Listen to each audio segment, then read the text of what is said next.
Indonesia negara hukum. Assalamualaikum. Makan Indomie campur katu warahmatullahi wabarakatuh. Oke, Reza Valentino. Jadi apa kabar nih bro? Alhamdulillah kabar baik bro. Baik ya. Baik. Nah jadi lama beberapa tahun di Jakarta, apa saja yang dilakukan selama di Jakarta? Jadi alhamdulillah bro, aku udah jalan 4 tahun di Jakarta, fokus di bidang properti di PUPR. Jadi aku itu bekerja di penyediaan rumah rakyat. Jadi dari tahap penyediaan rumah, splitting tanah, sampai pemasaran dari perumahan itu tanggung jawab dari aku. Oke. Nah jadi berarti memang ini itu perumahan yang memang disediakan untuk orang-orang atau masyarakat yang memang belum mempunyai rumah ya? Betul. Jadi kita kan memiliki dua kelas perumahan, mempunyai dua kelas perumahan maksudnya, kelas subsidi dan kelas komersial.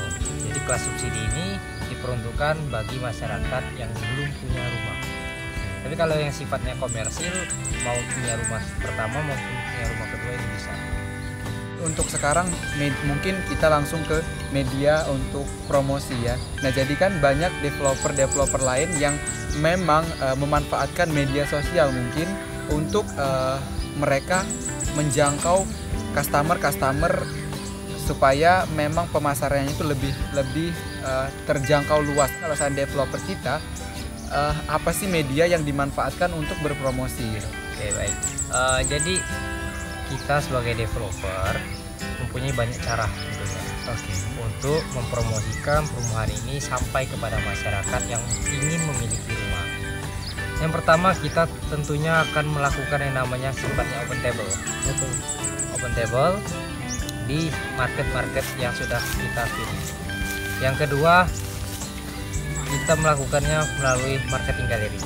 Jadi customer yang datang ke lokasi untuk meninjau langsung ke perumahan. Dan yang ketiga, kita melakukan kerjasama corporate pada perusahaan-perusahaan.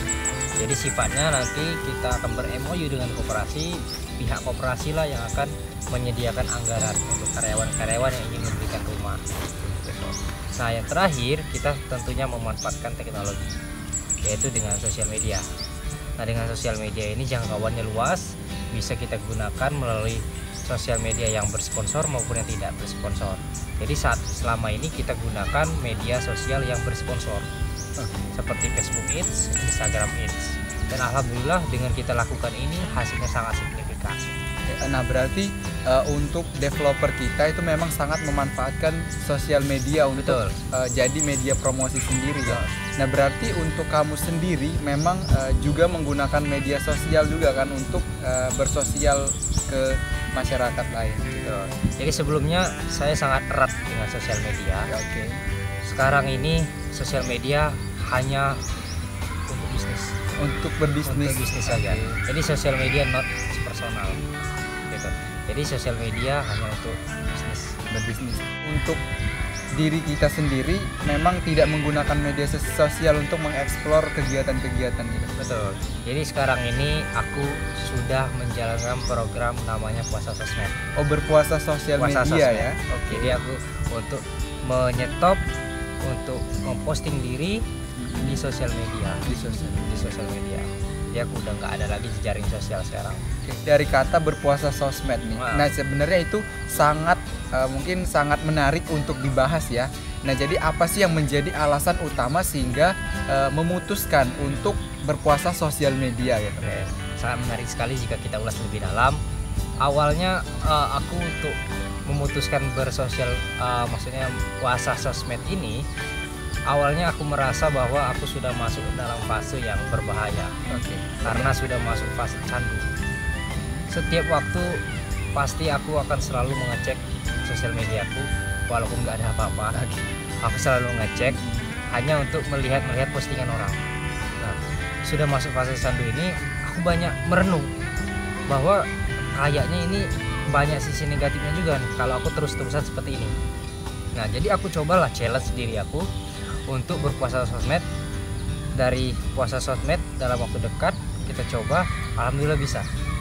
Nah, berjalan waktu aku puasa sosmed, aku melihat sebuah konten yang menjelaskan bahwa dampak negatif dari puasa sosmed tersendiri.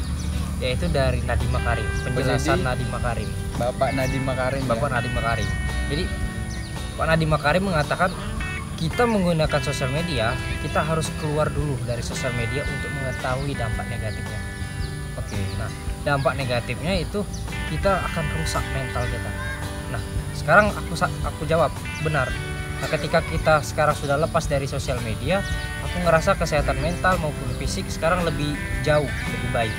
Karena udah nggak ada lagi aku ngelihat sosial media, aku setiap hari harus mikirkan harus posting apa, membuat caption sampai berjam-jam, udah nggak ada, menghitung like, udah nggak ada lagi.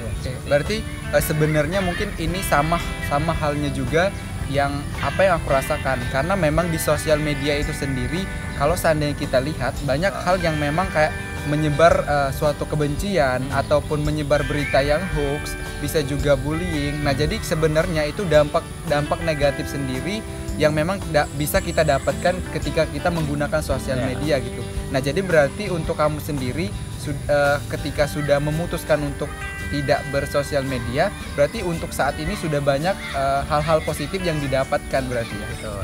Jadi sekarang ini aku merasa tentunya lebih baik, lebih tenang, dan aku bisa lebih fokus kepada hal-hal yang lebih produktif daripada pekerjaanku selain untuk sekedar melihat sosial media. Gitu. Jadi sebelumnya ketika aku bersosial media, dampak negatifnya itu sangat luas. Jadi setelah aku pelajari dampak negatifnya itu, kita sering membandingkan diri kita dengan orang lain. Ketika kita terlalu sering melihat sosial media, jadi ketika kita melihat postingan orang nih, kita bandingkan dengan diri kita. Orang ini lebih cantik, lebih ganteng, lebih kaya, lebih punya gitu. Jadi timbullah rasa iri, lebih rentan rasa iri, bersalah, mungkin akan ada rasa penyesalan ketika kita terlalu sering melihat postingan-postingan orang tadi.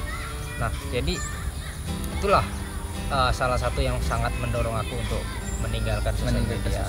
Setelah meninggalkan sosial media nih atau berpuasa sosial media, nah apa sih hal positif atau hal negatif yang didapatkan setelah berpuasa sosial media ini?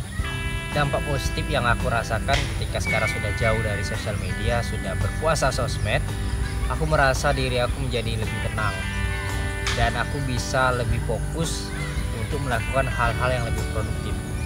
Nah, kalau kita bicara dampak negatif, lebih banyak dampak positif lah ya dari meninggalkan sosmed ini. Paling dampak negatifnya nggak ada lah, kalau aku bilang nggak ada. Itu untuk dampak positif dan dampak negatif ya. Untuk generasi milenial sangat memanfaatkan media sosial untuk mungkin mengetahui kabar teman-temannya atau mengetahui rekan-rekannya, dan sangat memanfaatkan media sosial ini untuk bersosial dengan orang-orang banyak. Kamu sendiri ketika memutuskan untuk tidak bersosial media, jadi media apa sih yang digunakan untuk bersosial dengan mungkin teman-teman atau keluarga ataupun mungkin rekan-rekan? Ya, saat ini ya aku berkomunikasi, bersosial dengan saudara dan dengan teman secara langsung.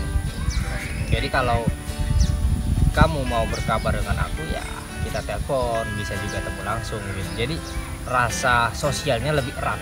Jadi selama ini setelah aku pelajari juga, ketika kita bersosial media ini justru sosial realnya itu hilang, agak lebih berkurang ya. Contohnya gini, contoh sederhana gini, ketika kita lagi kumpul sama teman-teman di satu tempat, misalnya di kafe atau di mana, kita awalnya lagi ngobrol, tapi tidak semuanya ngobrol, pasti ada satu ya lihat sosial media, mainkan handphone. Jadi apa, sosialnya kita ngajak ketemu kawan tadi tidak dapat, karena ya teman-teman yang lain sibuk bersosial media, bukan bersosial secara langsung. Jadi sosialnya hilang.